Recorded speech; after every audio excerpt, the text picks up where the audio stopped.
Wire everybody. Today we're still breaking down Secret Invasion. We're all the way up to episode 3. It's crazy how fast this year is going by. That's a whole nother topic for a whole nother podcast. For this one, we're talking about Secret Invasion episode 3. We're breaking it down, all the different things that came out with it, and all the new revelations that we got from it. To be completely honest, for me, I thought Secret Invasion started stronger than a lot of people thought it did, and I felt like things were really moving and we were getting to know more stuff, especially the first episode. I thought was a really great way to introduce us to it, as well as I feel like we got wrapped up in the world pretty quickly. In this one, I feel like the momentum did kind of slow. It was shorter, there was less in it, and I know they were able to prevent like that first attack. Like in this one, they were preventing attack from I think it was a British sub from firing off a nuclear warhead that again would have helped contribute to starting World War III. But like in this one, we didn't really get more of Don Cheadle. We didn't really get more to like suggest whether he's a Skrull or not. We finally hear Gravik use the term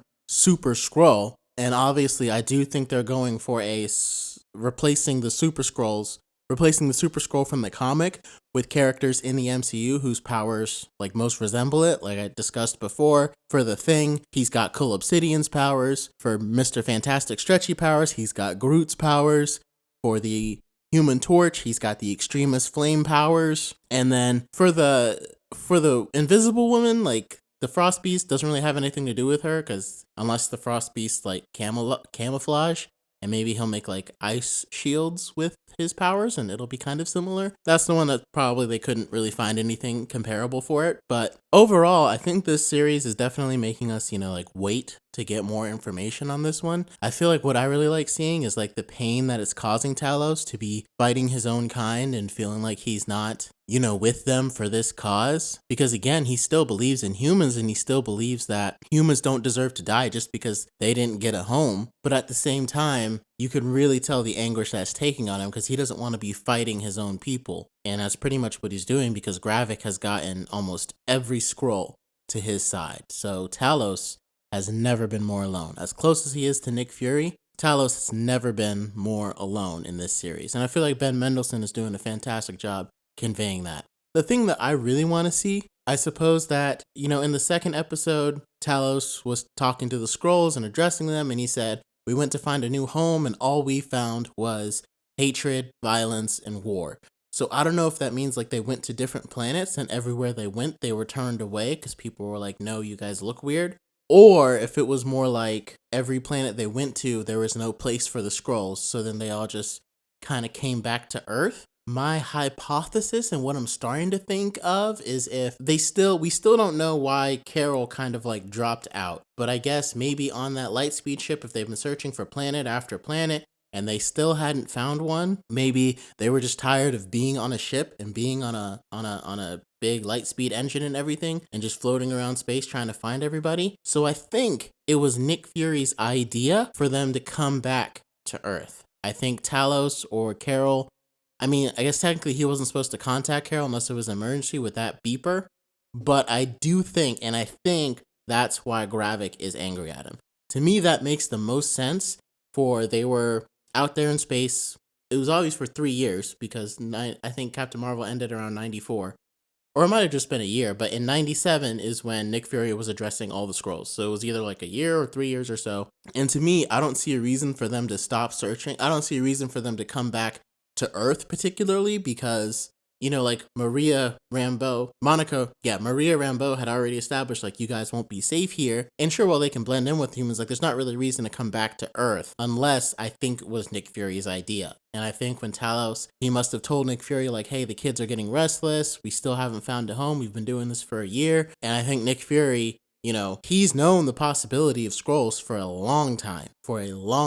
And he's known, like, if they can take over everything, that is the kind of super secret spy network I could use. And again, in Captain Marvel, his main purpose was to help them after he realizes that they're not the enemy. But I feel like he had some kind of communication with Talos, and Nick Fury said, well, why don't you guys take a break, come hang out here on Earth, and then let me and Carol take care of looking for other planets for you while you guys hang out here and take care of your family. And I think that's what Nick Fury used to get them back. And I think that's what made Gravik so angry at Nick Fury, because I think he feels like he's being played by Gravik. And I think somewhere along the way, I don't know if Captain Marvel, Carol Danvers, has been searching for that Skrull homeworld for this entire 30-year period, or if she got distracted, or maybe if Nick Fury told her like, hey, don't worry about it, I think they'll just be fine here. I don't know. But I think it had to be Nick Fury's idea for them to come back to Earth. And I think Gravik finds that out, and that's part of his hatred, and that kind of like is the knife almost to why he wants Fury to suffer and watch everything that he built and everything that he used them for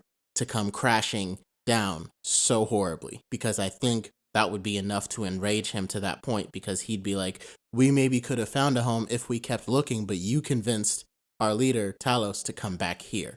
Because, like I said, in an infinite universe, when you can travel at light speed, I mean, there's bound to be a planet out there. I don't see why they just gave up unless they were given a reason or someone convinced them to do it. Nick Fury is a super spy. He was riding a desk. He knew he said there might be threats coming from above. I think he figured out he could use the Skrulls, and I think he convinced Talos to come back to Earth. And again, still don't know how that plays into Captain Marvel. That's the hard part. Like with Carol Danvers' character, is like, how exactly does that all relate? Does she know about it? Was she in on it?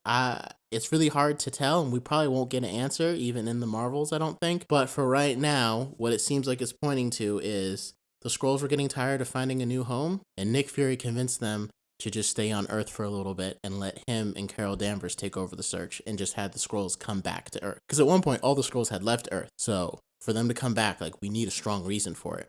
I think it was Nick Fury. So that's just what I've seen from this episode. Like I said, we didn't get a whole lot. I'm still excited for the rest of it. I do feel like it's a stronger one of the TV shows, and I am excited to see the next one. I mean, like with She-Hulk, I just wanted to get to the Daredevil episode and just get it over with. It was not gripping.